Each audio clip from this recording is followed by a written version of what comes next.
అన్ని ఒక్కనే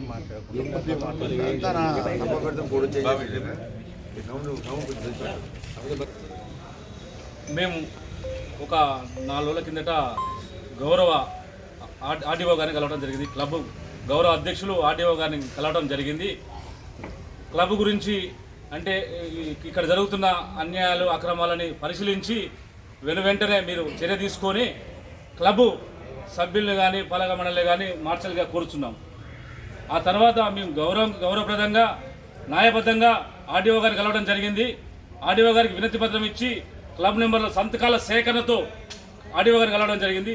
ఇచ్చేసిన తెల్లారి ఇక్కడ ఉండబడిన నేను క్లబ్ సెక్రటరీ అని చెప్పుకుంటున్న గౌరవ క్లబ్ సెక్రటరీ గారు కొన్ని వ్యాఖ్యలు చేశాడు. ఏమని వ్యాఖ్యలు చేశాడు? ధర్మంగా నేను క్లబ్ అధ్యక్షుడైనా అన్నాడు. ఎక్కడుందే ధర్మం? ఎక్కడుంది నీతి? నువ్వు ధర్మం గురించి మాట్లాడుతున్నావు.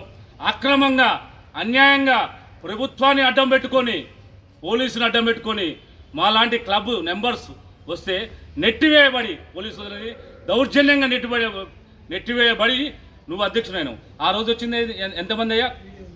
నీ ఎన్నిక ఎంతమంది వచ్చారు సభ్యులు? టోటల్ సభ్యులు కూడా నువ్వు ఆహ్వానించలేదు.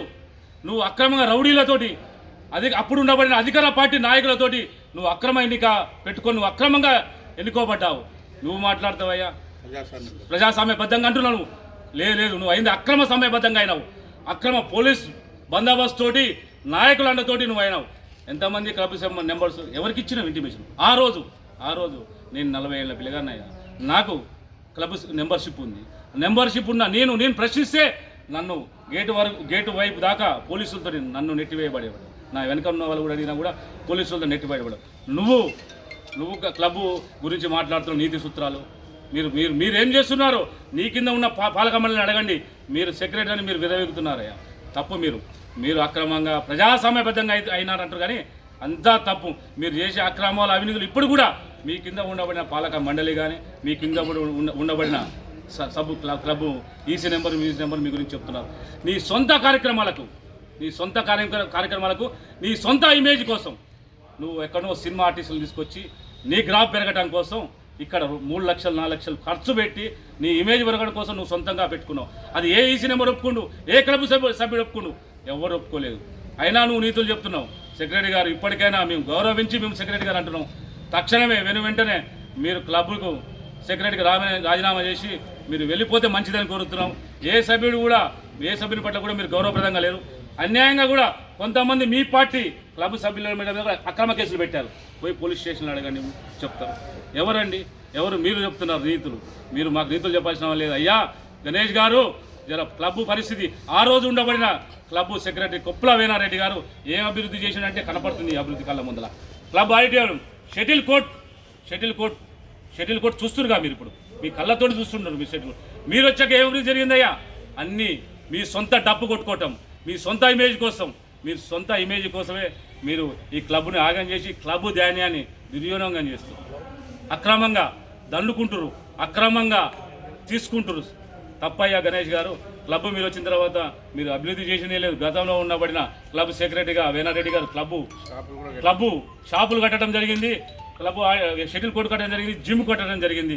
మీరు ఆ రోజు వేనారెడ్డి గారు ఏదైతే క్లబ్ ధాన్యాన్ని సేవ్ చేసి క్లబ్ కోసం వినియోగిద్దామంటే ఆ క్లబ్ ధాన్యాన్ని కూడా అక్రమంగా మీరు బ్యాంకు నుంచి డ్రా చేసి సొంత ఖర్చుల కోసం సొంత ఇమేజ్ కోసం మీరు వాడినారు. మీరు క్లబ్ గురించి క్లబ్ బాగోలు గురించి మాట్లాడటం తప్పు. దయచేసి మీరు ఆ తప్పుడు మాటలు మానుకోవాల్సింది కోరుతున్నాం. నేను ముందు ఒక విషయం చెప్పదలుచుకున్నాండి. మొన్న వారు ఇచ్చిన స్పీచ్లో ఏమన్నారంటే 2 years ఆఫ్ డెవలప్మెంట్ అన్నాడు. పత్రికా ప్రముఖులుండ్రు, సభ్యులందరూ ఉండ్రు, సూర్యాపేట పూర్తి జనం ఉండ్రు. అసలు మీరు చేసిన ఒక కార్యక్రమం డెవలప్మెంట్ ఏదో చూపించమనండి. ఇక్కడ మచ్చు తునకగా క్లబ్లో ఇప్పుడు ఉన్న షటిల్ కోర్టు వేనారెడ్డి గారి పీరియడ్లో 700 మంది సభ్యుల్ని చేసుకొని 200 మంది సభ్యులు చేసుకొని ఆ స్టేడియం కనుక సూర్యాపేటలో కట్టకుంటే పక్కన ఉన్న కోదాడలో ఉంది అండి షటిల్ స్టేడియము, ఇటు పక్కన ఉన్న నకరికల్లో ఉంది. విన్నారా? కానీ ఎంత సిగ్గుచేటంటే ఇన్నేళ్ల నుంచి లేనిది ఒక్క వేనారెడ్డి గారి పీరియడ్లో ఖచ్చితంగా ఇండోర్ స్టేడియం 200 మంది ప్లేయర్స్ ఇవ్వాలా, మంచిగా ఆరోగ్యం కాపాడుకుంటూ ఆడుకుంటూ పోతున్నారు. దాని తర్వాత జిమ్ డెవలప్మెంట్ మీ డెవలప్మెంట్ ఏది చూపించండి. నేను 2 years నుంచి డెవలప్మెంట్ చేస్తున్నాను అన్నాడు. Which where is the development? ఒకసారి డెవలప్మెంట్ చూపిస్తే మేము మాట్లాడతాం. నెక్స్ట్ ఇంకొకటి 50 లక్షలు నికరంగా బ్యాలెన్స్ చూపించిపోయిండ్రు. ఒకవేళ కరప్టెడే అయితే 50 లక్షలు చూపించాల్సిన అవసరం లేదు.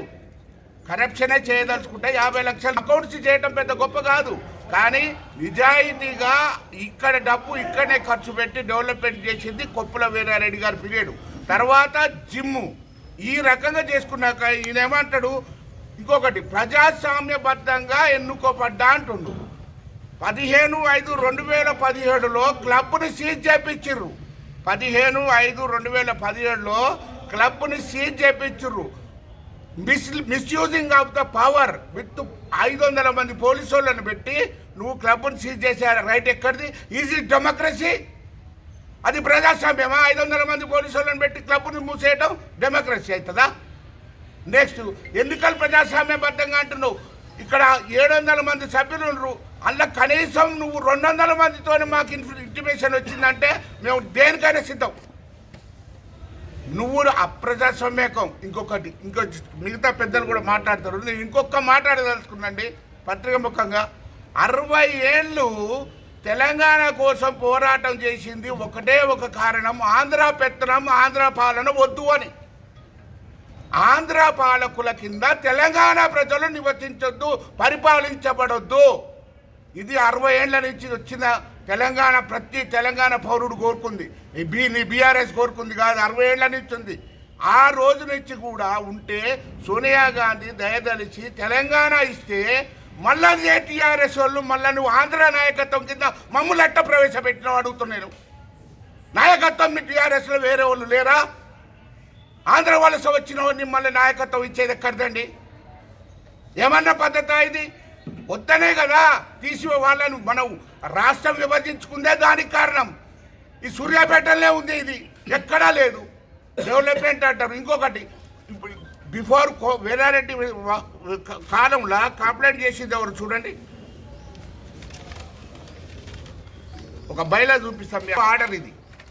ఈ ఆర్డీఓ ఆర్డర్ ప్రపోజల్స్ ఎవరు అంటే పెద్దిరెడ్డి గణేష్ కలెక్టర్ ఆఫీస్కు రాసిచ్చిర్రు. పెద్దిరెడ్డి రాజానేమో ప్రపోజ్ చేస్తాడు. ఏమన్నా ఉందా అండి? ఇది నేను ఒక్కటే ప్రశ్నిస్తున్నాండి. ఏ డెవలప్మెంట్ కాదు. వీళ్ళు ఆంధ్ర వాళ్ళని తీసుకొచ్చి మన మీద పెత్తనం చేయించడం ఎంతవరకు సమంజసం? మీరు కూడా గుండె పిచ్చ చేసుకొని ఆలోచించండి. నేను ఒకటే మాట అంటున్నాను. ఏం సూర్యాపేటలో పుట్టి పెరిగి ఇంత చరిత్ర ఉండోళ్ళు ఇక్కడ లేరా? ఇదంతా ప్రజాస్వామ్యబద్ధంగా అనే మాట పూర్తిగా తప్పు. ఇది ఆంధ్ర వారి పెత్తనం కోసం వారి కోసం చేసింది చాలా దుర్మార్గం. ఇది దీన్ని పూర్తిగా ఖండిస్తున్నా. అప్రజాస్వామికంగా చేసిండు, ఎలాంటి డెవలప్మెంట్ లేదు. ఇంకొకటి వంటల లక్ష్మయ్య ₹1,00,000, మటన్ నగేష్ 49,940 రూపాయలు, ఆస్క కిరాణం 28,000, సప్లయర్స్ 4,500, మటన్ 59,000, చికెన్ 20,000. ఏంటండి ఇది? క్యాటరింగ్ ఇచ్చి నువ్వు ఎవరికి పెట్టినవు? ఏ సభ్యులకు పెట్టినవు? ఉన్నాయి పబ్లిక్ మెంబర్స్ వచ్చిర్రు. అందులో పూర్తిగా అప్రజాస్వామికం అండి. ఇది ఆంధ్ర పాలన మాకొద్దు. వెంటనే ఇమ్మీడియట్గా రాజీనామా చేసి బీఆర్ఎస్ పార్టీలకు క్షమాపణ చెప్పి వెళ్ళిపోవాల్సిందిగా నేను కోరుతున్నాను.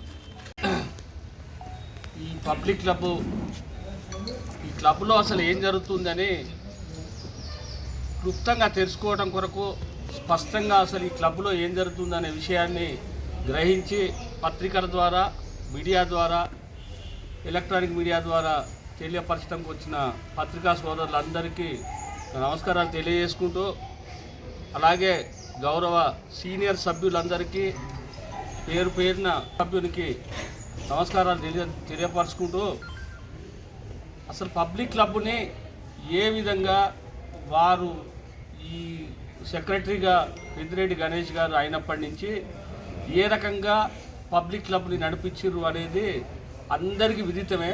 ఇక్కడ ఉన్న పత్రికా సోదరులందరికీ కూడా తెలిసిన విషయమే. కాకపోతే ఏంటంటే ఇప్పుడు ఇక్కడ ఏదైతే అంశం మీద మనమందరం ఇక్కడ క్లబ్లో జమై ఏదైతే విషయం గురించి మనం మాట్లాడుతున్నామో ఆ విషయాలన్నీ ప్రతి ఒక్క విషయం అందరికీ తెలిసిందే. కాకపోతే ఏంటంటే ఒకసారి ఇన్ని రోజుల నుంచి మేము ఏం మాట్లాడకుండా ఎందుకు ఉండవలసిన పరిస్థితి వచ్చిందంటే ఈ పబ్లిక్ క్లబ్ని ఒక వర్తక సంఘం ఉంది, ఒక గాంధీ పార్క్ ఉంటుంది, ఏది మన ఈ పోలీస్ స్టేషన్ ఎదురుగా గాంధీ పార్క్. దాంట్లోనే ఏమన్నా పంచాయతీలు, భార్యాభర్తల పంచాయతీలు ఏమన్నా ఈ పోలీస్ స్టేషన్కి వచ్చిన పంచాయతీలన్నీ గాంధీ పార్కులోకి తోలబడతాయి. ఆ గాంధీ పార్కుని కూడా వాళ్ళు ఏదో కన్స్ట్రక్షన్ నిమిత్తమో లేకపోతే ఆ గాంధీ పార్కు తాళం వేసి పెడుతుంది. ఆ గాంధీ పార్క్లో తాళం వేస్తే ఇక్కడ పబ్లిక్ క్లబ్ల పంచాయతీలు అవుతుంది. పబ్లిక్ క్లబ్ల పంచాయతీలు చేసుకుంటానికి మరి ఇప్పుడు వీళ్ళు ఎవరైతే ఈసీ మెంబర్లు ఉన్నారో, ఎవరైతే ఈ పాలక వర్గం వాళ్ళు ఉన్నారో, ఈ పబ్లిక్ క్లబ్ని గాంధీ పార్క్ కన్నా అన్యాయంగా చేశారు. ఒకరోజు నేను పబ్లిక్ క్లబ్కు 11:30-12 గంటలకు ఇక్కడికి వస్తే ఆ మూలకు ఆ ఫంక్షన్ హాల్ గోడెమ్మటి ఒక 60 నుంచి 70 మంది ఉన్నారు. ఇదే నా మొబైల్తోని పెద్దిరెడ్డి గణేష్ గారికి ఫోన్ చేస్తే పెద్దిరెడ్డి గణేష్ గారు ఫస్ట్ ఎత్తకుంటే ఈ క్లబ్కు ఇంకొక ఆయన మా శ్రీనివాస్ షాడో సెక్రటరీ ఉంటాడు, దాసరి శ్రీనివాస్, ఆయనకు ఫోన్ చేసిన. ఆయన గవర్నమెంట్ టీచరు, స్కూల్లో ఉన్నట్టుంది. ఆయన ఎమ్మటే ఫోన్ ఎత్తితే అక్కడ పంచాయతీ అవుతున్న జనాన్ని ఫోటో తీసి ఆ దాసరి సీన్ గారికి ఒకటి వాట్సాప్ పెట్టడం జరిగింది. నెక్స్ట్ పెద్దిరెడ్డి గణేష్ గారికి పెట్టడం జరిగింది. పెద్దిరెడ్డి గణేష్ గారికి మరి దాసరి సీన్ చేసిన వెంటనే మరి ఆ సెక్రటరీ గారు ఫోన్ ఎత్తినట్టుంది. ఆ గణేష్ గారు ఏం చేశారు, వెంటనే ఇక్కడ ఉన్నటువంటి మేనేజర్కో ఇక్కడ క్లబ్బు ఈ బాయ్స్కి వరకు జర అలర్ట్ చేసే వరకు వాళ్ళంతా పోయి మేము ఇక్కడ కూర్చొని ఉండగానే అందరినీ బయటికి పంపేయడం జరిగింది. ఆ బయటికి పోయేటోళ్ళంతా ఎట్లా చూస్తున్నారంటే వీళ్ళు ఫలానా కాంగ్రెస్ పార్టీకి చెందిన వాళ్ళు అట్టుంది, మేము టీఆర్ఎస్ వాళ్ళు మమ్మల్ని దీంట్లో పంచాయతీలు చేసుకొని ఇస్తుంటే మేము ప్రశాంతంగా పంచాయతీ చేసుకుంటే వీళ్ళకేం నొప్పి పుడుతుందని అన్న విధంగా వాళ్ళు మాకెళ్ళి సీరియస్గా చూసుకుంటూ పోవడం జరుగుతుంది. అరే క్లబ్ ఏంది, క్లబ్ సభ్యులు ఏంది, గౌరవ సభ్యులు, ఈ క్లబ్లో ఉన్నోళ్ళంతా రాష్ట్రానికి నాయకత్వం వహించినటువంటి పలు పార్టీలో ఉన్న ప్రతి ఒక్క వ్యక్తి ఈ క్లబ్లో ఉన్నారు. మా చిన్నతనాన్ని అంటే మేము ఇంటర్మీడియట్ స్టూడెంట్ లైఫ్లో ఉన్నప్పుడు ఈ పబ్లిక్ క్లబ్కి వచ్చి సుదర్శన్ రెడ్డి గారినో లేకపోతే బీరేలి రవీందర్ రెడ్డి గారినో, స్వర్గీయ కట్కూరు గన్నారెడ్డి గారినో, కట్టెంకట్ రెడ్డి గారినో, జానకిరామరెడ్డి గారినో ఎవరినన్నా మేము కలుస్తానికి వస్తే క్లబ్లో ఒక విధానం ఉండేది. బాయ్ వచ్చి మన ఆడ కూర్చోబెట్టి కొన్ని మంచినీళ్ళు ఇచ్చి అవసరమైతే గింత ఛాయ్ ఇచ్చి లోపల ఉన్నటువంటి సభ్యులని గౌరవంగా బయటికి మమ్మల్ని కూర్చోబెట్టి లోపల ఉన్నటువంటి మేము వచ్చిన వాడిని సభ్యునికి తెలియపరిస్తే ఆ సభ్యుడు వస్తే మాకేమన్నా పని ఉంటే వారితో మూల క్యాడ్ను ఒక 2 నిమిషాలు మాట్లాడుకుని పోయేటోళ్ళం. ఆ క్లబ్బు విధానం ఏంది, క్లబ్బులో అసలు మేము మెంబర్షిప్ తీసుకోవాలంటే ఈ క్లబ్బు సభ్యునికి ఎంత గౌరవం ఉంటుంది, క్లబ్బు విధానం ఎట్లుంటుంది అనే వాటికే మేము అట్రాక్టివ్ అయ్యి మేము అసలు ఈ క్లబ్లో ఎన్నడన్నా భవిష్యత్తులో సభ్యులం అవుతామా అనే ఒక ఆలోచన మాకు కలిగి మేము ఈ క్లబ్లో సభ్యులుగా చేరటం జరిగింది. చేరిన తర్వాత ఇప్పుడు మా సోదరుడు ఫరీద్ భాయ్ చెప్పినట్టు మేము క్లబ్లో చేరిన తర్వాత మాకు ఒక క్లబ్ మీద ఒక అవగాహన ఏర్పడిన తర్వాత ఇక్కడ ఎట్లా ఉంది క్లబ్ వాతావరణం అనేది మాకు తెలుసు, మీ అందరికీ కూడా తెలుసు. ఈ డెవలప్మెంట్ అనేది వేణారెడ్డి గారి పీరియడ్లో, వేణారెడ్డి గారి హయాంలో ఈ డెవలప్మెంట్ జరిగిందా జరగలేదా? ఇంకో విషయం, ఆయన ఎంత హాస్యాస్పదమైన విషయం అంటే పెద్దిరెడ్డి గణేష్ గారు ఈ క్లబ్ సెక్రటరీ గారు వారు అంటున్నారు కదా, నేను అందరూ క్లబ్ సభ్యుల ఆమోదం మేరకు వారి ఇష్టం మేరకే నేను క్లబ్ సెక్రటరీ అయినా, నా ఇష్టం వచ్చినట్టు నేను నా పరిపాలన నేను ఎట్లయితే నేను నాకు నచ్చిన విధంగా నేను చేసుకుంటూ పోతా, నాకు సంబంధించిన నా కమిటీ టీం అంతా సెట్ అయి ఉంది. ఇక నేను ఏది చేస్తే అది నా ఇష్టానుసారం రాజ్యాంగం చేసుకుంటూ పోతా, నా ఇష్టం వచ్చిన మటన్ బిల్లు పెట్టుకుంటా, నా ఇష్టం వచ్చిన సినిమా యాక్టర్ తీసుకొచ్చి క్లబ్ల కార్యాలు చేసుకుంటా. ఎక్కడో సుధా బ్యాంకు నుంచి గౌరవ మాజీ మున్సిపల్ చైర్మన్ స్వర్గీయ మీలా సత్యనారాయణ గారు ఉన్నప్పుడు త్యాగరాజకి ఆరాధనోత్సవాల కార్యక్రమాలు వారి ద్వారా జరిగే కార్యక్రమాలను కూడా తీసుకొచ్చి పబ్లిక్ క్లబ్ నుంచి చేశారు. సరే, ఒకవేళ నిజంగా భానుపూరి పట్టణానికి పలు ప్రజా ప్రయోజన కార్యక్రమాలకు నిజంగా కూడా చేస్తే సంతోషం, మేము కూడా హర్షిస్తాం. మంచి కార్యక్రమాలను మేము కూడా స్వాగతిస్తాం, హర్షిస్తాం, చేస్తాం. ఈ క్లబ్ని భ్రష్టు పట్టించే పరిస్థితి ఏంటనే దాని మీద మేము ప్రశ్నిస్తున్నాం, 100 సార్లు ప్రశ్నించినాం. అరే ఇవన్నీ కాదయ్యా, నీ గురించి మేము పెద్ద లావు మాటలు తక్కువ మాటలు మాట్లాడాల్సిన అవసరం లేదు. మిమ్మల్ని ఏదైతే రిక్రూట్ చేసిరో ఈ క్లబ్కు సెక్రటరీగా, ఏదైతే గౌరవ మంత్రి జగదీశ్వర్ రెడ్డి గారు మిమ్మల్ని రిక్రూట్ చేసిరో మీ మీద ఈ క్లబ్ పక్షాన మీ మీద పోలీస్ కేసు అయిందా కాలేదా? సూర్యాపేట పట్టణంలో గౌరవ క్లబ్ సభ్యుని గురించి మీరు మాట్లాడిన దుర్భాష, మీరు మాట్లాడిన అన్పార్లమెంటరీ సెల్ ఫోన్లో రికార్డ్ చేసుకొని ఎవరో కాదు, మీ పార్టీకి చెందిన, మీ బీఆర్ఎస్ పార్టీకి చెందిన క్లబ్ మెంబరే పోయి పోలీస్ స్టేషన్లో కేసు పెడితే ఇదే మంత్రి గారే కేసు పెట్టించిండని గణేష్ గారు ఇక్కడ క్లబ్ మిగతా సభ్యులకు క్లబ్ స్టాఫ్కు చెప్తుంటే మేము కూడా ఆ విషయం మాకు తెలిసిన విషయమే, వారు చెప్పిన విషయమే, ఇది అందరికీ విదితమే. అరే నువ్వు మంచోనివేనా, నీ మీద మంత్రి గారు ఎందుకు కేసు పెట్టిస్తాడు? నీ నీ నీ నీ పాలన, నీ టీము, నీది ఏదైతే ఉన్న టీం అయితే ఏదైతే ఉందో అంత సక్రమంగానే పనిచేస్తున్నారు.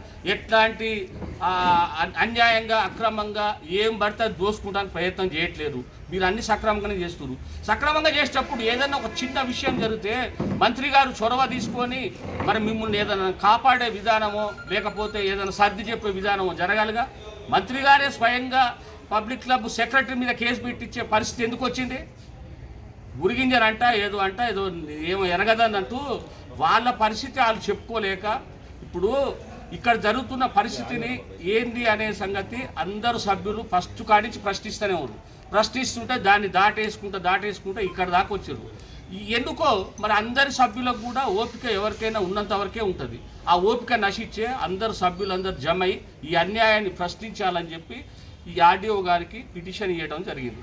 కాబట్టి మీకు ఏమన్నా సిగ్గు శరం షీమి నెత్తురు కనుక ఉంటే ప్రజాస్వామ్యబద్ధంగానే మాటల్ని మీ మాటలంగా మీరు వెనక్కి తీసుకొని తొలగించుకొని దయచేసి ఈ క్లబ్కు విముక్తి కలిగియండి. క్లబ్బులో పాలన చేసేటోళ్ళు, క్లబ్బుని పరిపాలించుకునేటోళ్ళు, క్లబ్బుని సక్రమమైన రీతిలో నడిపించగలిగే సత్తా స్తోమత ఉన్నోళ్ళు అందరూ గౌరవ 700 సభ్యుల పబ్లిక్ క్లబ్ గౌరవ సభ్యుల ఆమోదం ప్రకారమే ఎవరైతే కొత్తగా సెక్రటరీ కావాలనో వారే అవుతారు. వారు గతంలో ఎవరైనా చేసిన వాళ్ళు ఒకవేళ అయినా లేకపోతే ఇంకెవరైనా కొత్త వారైనా పబ్లిక్ క్లబ్ విధానం ఎట్టుంటుంది, పబ్లిక్ క్లబ్ డెవలప్మెంట్ ఎట్టుంటుంది, ఈ అవినీతి అక్రమాలు జరగకుండా ఎట్టుంటాయి అనేది ఇప్పుడు మీరు కొంచెం పక్కకు గౌరవంగా తొలగిపోతేనేమో ఏం లేదు. లేకపోతే ఈ గౌరవ సభ్యులందరూ కూడా తలా ఇంత కాండ్రించి ఊసే పరిస్థితి తెచ్చుకోకుండా గౌరవంగా మీరే పక్కకు తొలగిపోతేనేమో గౌరవ మర్యాదలు మీకు కూడా దక్కుతాయి. కానీ దీంట్లో ఏమేమి అవకతవకలు జరిగినాయో ఆ అవకతవకల పైన ఖచ్చితంగా మిగతా ఈ నిజాలు బయటికి రావాల్సిందే. వీరేమేమి అక్రమాలు చేసిరో వాటి మీద ఖచ్చితంగా ఒక రోజు కాకుండా ఒక రోజన్నా తేలుతుంది. వీటికి సంబంధించిన కాడికి గతంలో కూడా ఏమన్నా ఈ ఫంక్షన్ హాల్కు సంబంధించిన కానీ ఇంకా ఏమన్నా తలకాయ నొప్పులు డ్యూస్ ఉన్నా కానీ అన్నీ ఖచ్చితంగా క్లియర్ చేయాల్సిందే. క్లబ్కు నయా పైసా లెక్క అయినా ఒప్పజెప్పాల్సిందే. ఒప్పజెప్పి గౌరవంగా తప్పుకొని పోతే మీకు మంచిది, గౌరవ క్లబ్ సభ్యులకు కూడా మంచిది, క్లబ్ సాంప్రదాయానికి కూడా మంచిది. రైట్. సమావేశం జరగటం చాలా దురదృష్టకరం. ఎందుకంటే గత పాలకులు గత సెక్రటరీ గారు మీటింగ్ పెట్టాల్సిన అవసరం లేదు. తన వంతు తాను రాజీనామా చేసి ఆ లెక్కలేందో సభ్యులందరినీ పిలిచి జనరల్ బాడీ సమావేశం పెట్టి చూపిస్తే అయిపోయే పంచాయతీని ఇంకా ఆయన ఇంత పెద్దగా చేసుకుంటున్నాడు. వారి అవివేకం అనుకోవాలన్నా మరే నిజాయితీ పరుడు అనుకోవాలన్నా అర్థం కాని పరిస్థితి ఉంది. అయ్యా నువ్వు చేసిన నేను వచ్చిన కాంచి నేను చాలా పని చేసినా అంటున్నావు. ఎక్కడ చేసినావు ఒక పని చూపించాలి మీరు దయచేసి. మేము కట్కూరి గన్నారెడ్డి గారు నేను అందరం కలిసి జిమ్ సెంటర్ కట్టింది మేము. ఈ హాలు కట్టింది మేము. కట్టిన తర్వాత మొత్తం పూర్తి అయిన తర్వాత జిమ్ సెంటర్లో సామాను మొత్తం తీసుకొచ్చింది మేము. హైదరాబాద్ పోయి అందరం తీసుకొచ్చింది మేము. దాని తర్వాత శిలాపలక పెట్టి జగదీష్ రెడ్డి గారి మంత్రివర్యులు వాళ్ళ పేరు కూడా పెట్టి ఒక డేట్ ఇవ్వని చెప్తే ఆ డేటు ఎందుకో సరే వారికి ఏమైనా పని ఉన్నదో ఏమో తెలియదు. ఆ పని కొద్దిగా ఆగినది. దానికి తోడు వీళ్ళు ఇంతలోనే మా బాడీని రద్దు చేసేసి తీసేసి మళ్ళీ వారు కొత్త బాడీని వాళ్ళు ఏదో నిజాయితీగా ఉండని చెప్పి అంటారు. నిజాయితీ కాదు అది. అందరూ ఏ విధంగా అన్యాయం అంటుర్రో అదే అన్యాయంగా పాల్పడి మీరు ఆ పోలీసును ప్రొటెక్షన్ పెట్టుకొని మంత్రి గారి అండదండలతోటి మీరు కొత్త బాడీ మీకు మీరే సభ్యులను ఎవరిని పిలవకుండా మీకు మీరే కమిటీ వేసుకున్నారు. ఓకే, కమిటీ వేసుకున్నందుకు బాగలేదు ఎవరికి, సరే వేసుకున్నారు. వేసిన తర్వాత కనీసం మీకు కృతజ్ఞత ఉందా? జిమ్ బాడీ ఆ బిల్డింగ్ కట్టింది ఎవరు? మేము కట్టినాం. మేము కట్టిన తర్వాత దయచేసి ఆ శిలాపలక పెట్టి మీ డేట్ కోసం అని మంత్రి గారి దగ్గరికి పోతే మా శిలాపలక తీసేసి మీరు కొత్తగా వచ్చిన బాడీ మీరు శిలాపలక పెట్టుకోవడం ఎంతవరకు న్యాయమని అడుగుతున్నాను. ఎందుకంటే కనీస ధర్మం మీరు పాటించాలి. ఇట్నే మరి శిలాపలకలు ఒక గవర్నమెంట్ ఉన్నది, ఒక గవర్నమెంట్ తర్వాత వచ్చిన తర్వాత శిలాపలక తీసేయవచ్చా? మరి తీసేదంటే మీకే ఆ జ్ఞానాన్ని మీకే వదిలేస్తున్నాం దయచేసి. అదేవిధంగా మీరు ఏం పని చేసినారు? చెట్లు నాటిర్రు, ఎంత రాసిన ఖర్చు మీకే తెలియాలి. మీరు ఒక్కసారి మన 20 నెలల పేరు మీద ఒక్కసారి ఫంక్షన్ చేసిర్రు, ఎంత రాసిరో మీకే తెలియాలి. అది కనీసం మీ అందరం కూడా 735 మంది సభ్యులు ఏం కోరుకుంటున్నాం, ఆ లెక్కల్ని చూపించామని చెప్తున్నాం. అది మీకు అన్యాయంగా అవపడదా? మీకు అది చూపించాలగా సభ్యులకు. కనీసం మీరు 735 మంది సభ్యులు ఉంటే మీరు ఎంతమందిని పిలిచి 100 నుంచి 150 మందిని పిలిచి మీరు ఎంత ఖర్చు రాశారు? అది చూపించండి. చూపించకుండా మళ్ళీ మీ మీద మంచోళ్ళం, మా మీద బురద, మీ మీద బురద అవసరం ఏంటండి మాకు? ఇది మాత్రం తీవ్రంగా మేము కమిటీ సభ్యులు అందరం కూడా తీవ్రంగా ఖండిస్తున్నాము. ఇంకొకసారి మాత్రం ఇటువంటి మాటలు కాక అంటే మాత్రం కమిటీ సభ్యులు అందరూ కూడా మిమ్మల్ని మొత్తం మీ సభ్యత్వాన్ని రద్దు చేయాలని చెప్పేసి మేము ఆర్డీఓ గారికి మళ్ళీ ఇంకో వినతి పత్రం ఇస్తాము. దయచేసి ఇటువంటి మాటలు బంద్ చేసుకొని ఇకనైనా రాజీనామా చేసి ప్రజలకు మీరు సభ్యులకు సారీ చెప్పేసి మీరు ఉండాలని చెప్పేసి మీ అందరికీ కూడా సభ్యుల తరఫున విన్నవించుకుంటున్నాను. పెద్దలు గౌరవ సభ్యులందరికీ మరియు ఇక్కడ విచ్చేసిన పత్రికా మిత్రులందరికీ హృదయపూర్వక నమస్కారాలు తెలియజేస్తుంది. ఈ క్లబ్ ఏర్పాటు 1950లో జరిగినట్టుగా మనందరూ తెలిసి ఉంటుంది. చాలా క్లబ్ ఏ ఉద్దేశంగా ఏర్పడిందన్నది కూడా మనందరికీ కూడా తెలుసు. దీనికి ఒక విధి విధానాలు బయలా అనే పుస్తకం ఉంది. ఆ పుస్తకం ప్రకారంగా, ఆ బయలా ప్రకారంగానే ఆ సభ్యులను ఎన్నుకోవటం కానీ, దీనికి సెక్రటరీ గారిని కానీ, గౌరవాధ్యక్షుని నియమించడం కానీ జరుగుతూ ఉంది. ఇది ఎప్పుడైనా ఆనవాయితీగా వస్తున్నది. కాకపోతే 2014 తర్వాత ఇది చూస్తే పబ్లిక్ క్లబ్ని వాళ్ళేదో రాజకీయానికి మలుసుకొని ఆ రోజున్న పబ్లిక్ క్లబ్ గౌరవ సెక్రటరీ గారైనటువంటి కొప్పుల వేణారెడ్డి గారు ఎంతో నిజాయితీగా వారు దీన్ని డెవలప్ చేయాలన్న క్రమంలో ఇక్కడ మనందరం చూస్తూ ఉన్నాం. సూర్యాపేట పబ్లిక్ అందరికీ తెలుసు. ఆ పక్కన ఉన్న గోడెమని మొత్తం కాంప్లెక్స్ కట్టించి ఈ పబ్లిక్ క్లబ్కు ఆదాయం వచ్చేలాగా, అలాగే సభ్యులందరికీ కూడా ఇక్కడ ఒక షటిల్ కోర్టు, అలాగే జిమ్ సెంటర్ కోసం, అలాగే స్విమ్మింగ్ పూల్ కూడా వారి యొక్క ఎజెండాలో ఉండే, దాన్ని కూడా కట్టి ఇక్కడ ఆరోగ్యరీత్యా కూడా క్లబ్ సభ్యులకు కానీ, గౌరవ క్లబ్ సభ్యుల ఫ్యామిలీ మెంబర్స్ కూడా ఇక్కడికి వచ్చి సేద తీరేలాగా ఉండాలనే ఆలోచనతో వాళ్ళు ముందుకెళ్తున్న తరుణంలో దీన్ని పెద్దగా రాజకీయం చేసి అప్పట్లో కొంత అలజడి సృష్టించి దీన్ని మార్చడం. ఆ తదుపరి కూడా చూస్తే మొన్న ఈ మధ్యకాలంలో మరి నేనైతే నేను సభ్యునే, నాకు ఎప్పుడు కూడా ఒక సమాచారం అనేది రాలే, ఎప్పుడు సమాచారం రాలే, మరి కొత్త కమిటీ ఎన్నుకుంటున్నాం అన్న సమాచారం కూడా రాలే. ఒకవేళ వచ్చి ఉంటే గౌరవ సభ్యులకు ఎవరైనా వచ్చి ఉంటే వీళ్ళ దగ్గర పుస్తకం ఉంటుంది. గతంలో మేము ఎన్నో సందర్భాల్లో ఒక బుక్ తీసుకొని వస్తాడు పబ్లిక్ క్లబ్ బాయ్, సిగ్నేచర్ తీసుకుంటాడు, ఫలానా తేదీన సమావేశం ఉంది రావాల్సిందిగా గౌరవంగా ఆహ్వానించి వెళ్తాడు. ఆ రోజు సమయానుకూలంగా వాళ్ళు ఉంటే వస్తారు, లేకపోతే రారు. కానీ ఇక్కడ అసలు ఎలాంటిది కూడా నేను చూడలేదు.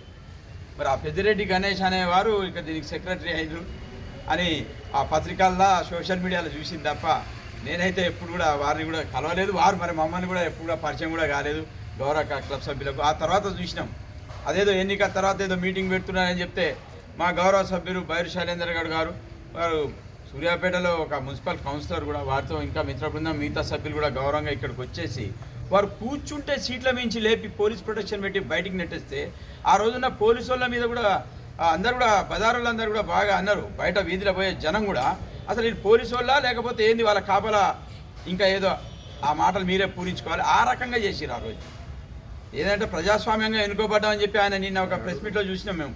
ఈ ప్రజాస్వామ్యబద్ధంగా మీరు పబ్లిక్ క్లబ్ బైలా ప్రకారంగా మీరు ఎలాంటి ఎన్నిక కాలేదు, అయినా కానీ ఓర్చుకున్న సభ్యులందరూ ప్రస్తుతం ఈ లెక్కలు చేయమని చెప్పి అడిగారు. మీరేదో సమావేశం పెట్టినామని చెప్పి మరి భోజనాల ఖర్చు అని చెప్పి మరి 100 మంది రాని భోజనాల ఖర్చు లక్షల మీద చూపించినట్టుగా ఆ లెక్కలు చెప్తున్నాయి. అది కూడా మీరు అసలు ఇప్పటికైనా గౌరవంగా వచ్చి సభ్యులందరినీ పిలిచి మీ లెక్కలన్నీ ఒప్పజెప్పి అదే గౌరవంగా మీ దారి మీరు చూసుకుంటే బాగుంటుంది. ఎందుకంటే ఈ క్లబ్ని డెవలప్ చేయాల్సిన విషయంలో అందరిది అందరం కూడా సభ్యులు కూడా సహకరిస్తాం. ఎవరికైనా కానీ వారికి కూడా సహకరించేటోళ్ళం. మీరు పద్ధతి ప్రకారం ఉంటే ఎవరైనా సహకరిస్తారండి. మీరు పద్ధతి తప్పిరు కాబట్టి సభ్యులందరి సూచన మేరకు మీరు గౌరవంగా తప్పుకోమని చెప్పి సవినయంగా కోరుకుంటా ఉన్నాం. నెక్స్ట్ రాబోయే రోజుల్లో అందరు సభ్యులందరూ కూర్చొని మళ్ళీ ఈ క్లబ్ని గతంలో ఎట్లయితే పూర్వవైపు అంతకంటే ఇంకా డెవలప్ చేసే క్రమానికి తీసుకెళ్లాలని చెప్పి నా వంతుగా సలహా సూచనలు ఇస్తూ సెలవు తీసుకుంటున్నాను. మీ అందరికీ తెలుసు సరే, మాట్లాడిన వారితో చాలా విషయాలు డీటెయిల్గా మాట్లాడాను. కానీ సమ్మరైజ్గా నేను చెప్పేది అంటే ఈ పబ్లిక్ క్లబ్ అనే సంస్థని కొన్ని సభ్యుల గురించి, సభ్యుల రిక్రియేషన్ గురించి 1964లో ఒక మహానుభావులు, టీచర్లు, డాక్టర్సు, లాయర్సు, ఒక మున్సిపల్ స్వామి అనే చైర్మన్ గారు దీన్ని ఏర్పాటు చేసింది, వారి గురించి ఏర్పాటు చేసింది. అప్పటి నుంచి చాలా కాలం ఇది డెవలప్ అవుతూ వస్తుంది. ఈ బిల్డింగ్లు కట్టుకుంటూ వారు ముందుకు ఒక్కొక్క అడుగు వేసుకుంటూ వస్తున్నారు. ఈ అడుగులో కొంతమంది పంతులు అప్పుడు వెంకటనారాయణ గారు ఉండేవారు. వారు వచ్చినాక వారు దీన్ని ఇంకా డెవలప్ చేయాలని చెప్పి ఆడిటోరియం కట్టారని ఒక స్కీమ్ పెట్టి ఆడిటోరియం కట్టే విధానికి ముందుకు వచ్చింది. ఆడిటోరియం నిర్మాణం ఒక 7-8 ఏళ్ళు 10 ఏళ్ళు సాగింది.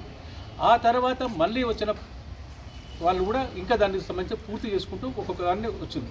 అలాగే పిల్లయ్య గారు వచ్చినాక దీన్ని మసర్ పిల్లయ్య గారు వచ్చినాక ఈ బిల్డింగ్ కొద్దిగా పురాతనమైతే దానికి సంబంధించి రిపేర్లు చేసి వారం చేసి దీన్ని ఎక్స్పాండ్ చేసింది వారు. ఇలా ఒక్కొక్క సెక్రటరీ ఒక్కొక్క దానికి సంబంధించిన విషయంలో అడుగేసి ముందుకు తీసుకుపోయి ఒక క్లబ్ని రాడికల్గా కూడా ఏంటంటే కొంతమంది దుకాణాలు కట్టిండ్రు. ఏది ముందర ఉన్న కార్నర్ కోర్టు ఉన్నప్పుడు దుకాణాలు చాలా ముందు కాలంలో ఎప్పుడో గణేష్ గారికి మెంబర్షిప్ లేని రోజుల్లో కట్టిండ్రు అవన్నీ గణేష్ గారికి మెంబర్షిప్ లేని రోజుల్లో కట్టినవన్నీ. ఇలా ఒక్కొక్క సెక్రటరీ వచ్చిన క్రమంలో వాటికి వచ్చే నిధులను బట్టి వాటికి వచ్చిన అవసరాలను బట్టి వాళ్ళ కమిటీలన్నీ కూడా తీసుకొని ముందుకు పోతూనే ఉంది. దీంట్లో ఏంటంటే నేను కూడా ఒక సంవత్సరం చేశాం, దానికి సంబంధించిన విషయాలు కూడా ఉన్నాయి. నేను ఉన్న కాలంలోనే ఈ గణేష్ గారికి మెంబర్షిప్ వచ్చింది. ఇచ్చిన 15 మందిలో 16 మందిలో ఉన్న దాంట్లో వారికి వచ్చింది అనమాట. ఆ తర్వాత వారికి వచ్చింది. ఆ తర్వాత కొంతకాలానికి దీనికి మన వీణారెడ్డి గారు సెక్రటరీ అయ్యారు. వారు సెక్రటరీ అయినాక వారు ఇంకా దీన్ని బాగా ఇంకా ముందుకు తీసుకుపోవాలని డెవలప్ చేయాలని చెప్పి వారు ఆలోచించిన కొంత సభ్యత్వం వేసి 40 లక్షలు పెట్టి తెలంగాణ రాష్ట్రంలో ఉమ్మడి రాష్ట్రంలో తెలంగాణ కాదు ఉమ్మడి రాష్ట్రంలో కూడా అలాంటి లేని షెటిల్ కోర్ట్ ఓన్లీ చెక్కల మీద ఆడగలిగి ఎలాంటి డేంజర్ లేకుండా భూమి మీద లేకుండా దాన్ని పెట్టి వుడెన్ కోర్ట్ని ఏర్పాటు చేయడం జరిగింది. అదే క్రమంలో వారు ఇంకా స్విమ్మింగ్ పూలు ఇంకా ఎక్స్ట్రా చేయాలి, దీంట్లో ఒక మినీ బార్ కూడా పెట్టాలనే ఆలోచనతో లైసెన్స్ గురించి ప్రపోజల్ జరుగుతున్న సందర్భంలో దీనికి 2016లో 17లో ఒక రాజకీయ రంగు పులుపుకుంది. ఏమిటి ఈయన దీన్ని పెట్టుకొని అడ్డం పెట్టుకొని అభివృద్ధిని వారు మంచి చెడు ఏంటి అనే ఒక ఆలోచన వచ్చింది. ఆ ఆలోచనలో భాగమే దీని మీద అప్పుడున్న టీఆర్ఎస్ పార్టీ కన్ను వేసి దీన్ని ఎలానైనా ఈ సభ్యుల నుంచి తొలగించాలనే ఆలోచనతో మొదలుపెట్టిన బాబు మీ అందరికీ తెలుసు కూడా 2016లో ఎన్నికలకు సంబంధించిన విషయంలో వచ్చినాడు. దీన్ని ఆ ఎన్నిక పెడితే మళ్ళీ వీణారెడ్డి గారే గెలవచ్చు, లేదా వారికి సంబంధించిన సపోర్ట్గా గెలవచ్చు. కాబట్టి ఇది మన కంట్రోల్కి రావాలని చెప్పి పెద్ద కుట్ర జరిగి దాన్ని హైకోర్టు లెవెల్కి తీసుకుపోవడం జరిగింది. హైకోర్టు లెవెల్కి తీసుకుపోయింది ఒక క్లబ్కు సంబంధించిన విషయం. తర్వాత క్లబ్లో వీణారెడ్డి గారు పరిపాలన సందర్భంగా వారు ఒప్పుకోరు, మేము దీన్ని జనరల్ వార్డు పెడతామని చెప్పాను, మేము ఎలక్షన్ కండక్ట్ చేస్తామని చెప్పాను. అది 25/6/2017 పెడతామని హైకోర్టులో ఇచ్చిండ్రు, అందరికీ తెలుసు. ఇక్కడ జనరల్ బాడీ సమావేశం అదే ఆడిటోరియంలో మేము కండక్ట్ చేసిండ్రు. ఎవరు ఎన్నుకుంటారు? సభ్యులు ఎన్నుకుంటారు. మీ అందరికీ తెలుసు 2017 కంటే ముందు కాలంలో ఎన్నడైనా దీంట్లకు ఎన్నికలకు ఎప్పుడు పోలీసు రాలేదు. ఏ ఒక్క పోలీసులు ఎవరు అడగలేదు, ఆ సెక్రటరీ అడగలేదు, ఆర్టీఓ అడగలేదు, ఎవరు అడగలేదు. ఇక్కడ ఉన్న వాళ్ళు ఇక్కడే ఎన్నుకునే వాళ్ళు, చేతులు లేపేవాళ్ళు, ఎవరికి పడితే వాళ్ళు ఎన్నుకున్నారు. ఇది వాళ్ళకున్న సాంప్రదాయం పద్ధతి. ఈ పద్ధతికి వ్యతిరేకంగా ఒక 600 మంది పోలీసులు పెట్టాలని 2 డిఎస్పీలు సూర్యాపేట కోదాడు అని పెట్టి నిర్బంధంగా ఎవరి పోకుండా ప్రెస్ లోపల రాకుండా ఎవరే రాకుండా యూనిలేటర్గా వ్యక్తిగతంగా వారే ప్రపోజ్ చేసుకొని వారే రాసుకొని పోయిన చరిత్ర ఉంది. 2017లో స్టార్ట్ అయింది. వారికి అప్పుడు ఒక కమిటీ వేసాను, తెలుసు, ఒక కమిటీ వేసాను. ఆ కమిటీ వేసి వారు కొనసాగించారు. ఓన్లీ సరే మనకు ఎందుకు ప్రపంచానికి సపోర్ట్ కూడా కొంతమంది సభ్యులు ఈ ప్రోగ్రెసివ్ ఉన్న వాళ్ళు మంచి వాళ్ళు వదిలేసింది. వేస్తే 2 ఏళ్ల తర్వాత ఎవరు కంప్లైంట్ చేశారు దాని మీద? వీణారెడ్డి చేయలేదు, సుదర్శన్ రెడ్డి చేయలేదు, పార్టీ చేయలేదు, ఇంకో సభ్యులు కూడా చేయలేదు. పోనీ అనుకో, ఎవరు కంప్లైంట్ చేశారు? శ్రీ పెద్దిరెడ్డి రాజా గారు ఇద్దరు కలిసి ఈ క్లబ్ అన్యాయంగా జరుగుతుంది, అక్రమంగా జరుగుతుంది, దీన్ని సీజ్ చేయాలని రెండోసారి మళ్ళీ ఎప్పుడు ఫస్ట్ వీణారెడ్డి తరఫున, రెండోసారి ఎవరు ఇస్తారు? మళ్ళీ ఎవరు ఇస్తారు? వాళ్ళే. ఇదే దానికి సంబంధించింది అనమాట. 30/8/2019లో ఇది పెద్దిరెడ్డి రాజా గారు అండ్ 11 మంది ఇతర సభ్యులు పెడితేనే దీన్ని మళ్ళీ సీజ్ చేశారు. ఎవరి దగ్గర సీజ్ చేశారు? కటుకూరి గన్నారెడ్డి గారు, పెద్ద రాజా గారి నుంచి అక్రమాలు జరిగిందని వాళ్ళే చెప్పింది. దీని తర్వాత 19 నుంచి 2000 3 ఏళ్ళు 2.5 ఏళ్ళు ఎవరి ఆధ్వర్యంలో ఉంది క్లబ్? ఆర్డీఓ ఆధ్వర్యంలో. ఆర్డీఓ గారు ఉన్నారు. మరి పందులు కుక్కలు వస్తే మరి ఎవరు ఆధ్వర్యంలో వచ్చినట్టు? ఆ తర్వాత 24/4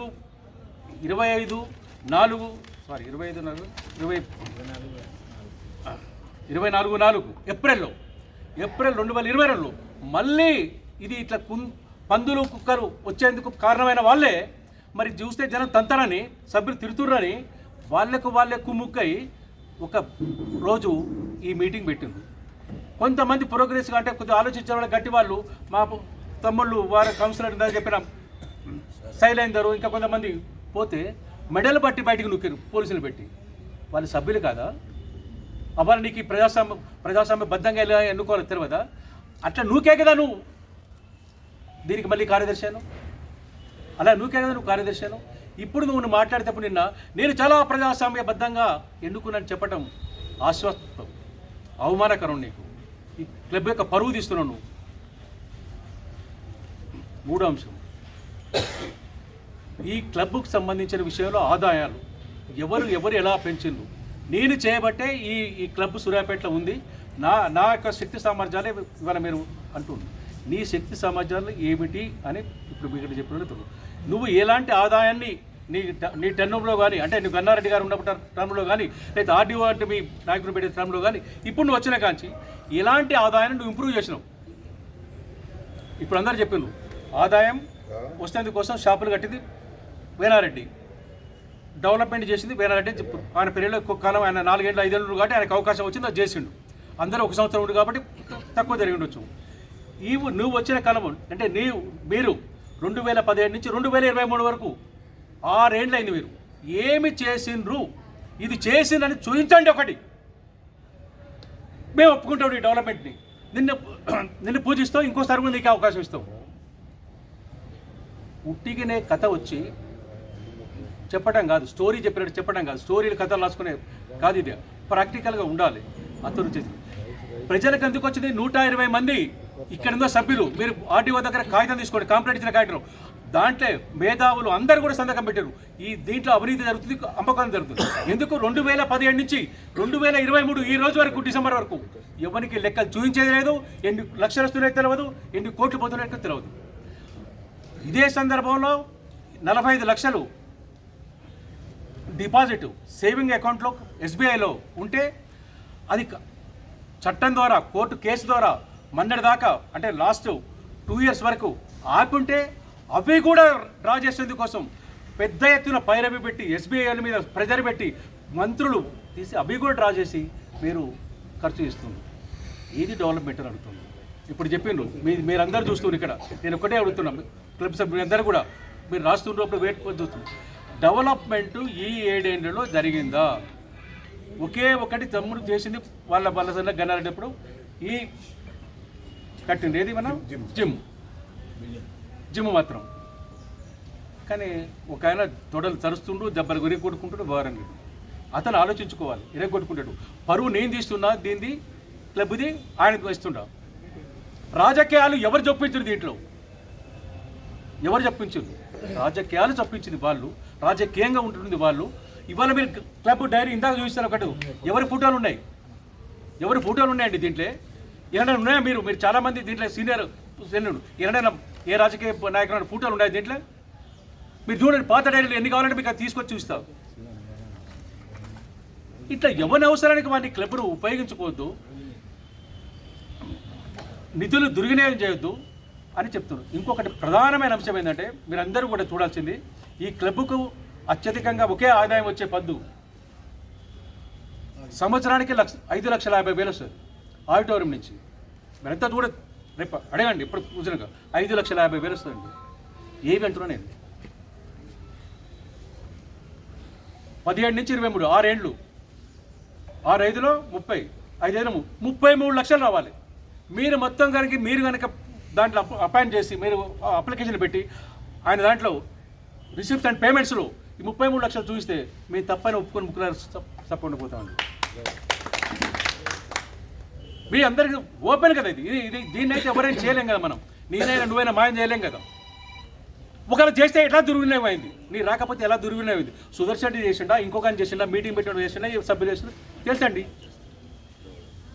తేల్చకుండా ఆరోపణల విషయంలో ఏమిటంటే తేల్చకుండా అవ్వారం చేయకుండా తెలుగు. ఇంకొక అంశం ఏమిటంటే ప్రధానంగా ఇంకొక అంశం ఏంటంటే క్లబ్ మీ అందరికీ తెలుసు 1 సంవత్సరమే ఎన్నిక, టర్మ్ 1 ఇయర్, టర్మ్ 1 ఇయర్. 2010 నుంచి వచ్చిన కాంచి వీళ్ళే ఇది 2 సంవత్సరాలంట. మీ అందరూ చూసుకోండి, నేను చెప్పే అబద్ధాలు ఉంటాయి. నేను ఎక్కువ విషయాలు చెప్తాను, టర్మ్ గురించి, అవినీతి గురించి, ఇవే చెప్పినా డెవలప్మెంట్ గురించి. టర్మ్ ఎప్పుడైనా మీరు వెనక్కి చూసుకోండి 1 సంవత్సరం. మరి 2 సంవత్సరాల నుంచి వచ్చింది ఆడ వచ్చి ఆ 2 సంవత్సరాలు కూడా పంచుకోలేక మీరు ఆర్డీఓ అనేది పెట్టుకోరు ఇవాళ.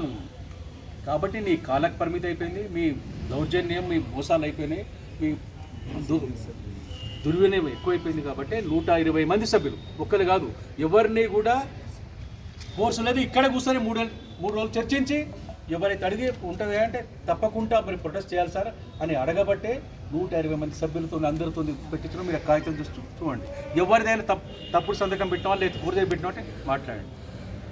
కాబట్టి ఇవన్నీ కూడా వారు ఏదైతే మాట్లాడుతుండో మొన్న చెప్పినారో పెద్దిరెడ్డి రాజా గారి బ్యాచ్ ఇప్పటికైనా తెలుసుకోవాలి, గణేష్ తెలుసుకోవాలి, వెంటనే తప్పుకొని దాని ప్రజాస్వామ్యంగా నడిచేందుకు కోసం అవకాశం ఇవ్వాలి తప్ప అనవసరమైన భవిష్యత్తులో అనవసరమైన మీటింగులు, ప్రెస్ మీట్లు పెట్టొద్దు అని సందర్భంగా వారికి విజ్ఞప్తి చేస్తున్నాం, మీ ద్వారా తెలియజేస్తున్నాం.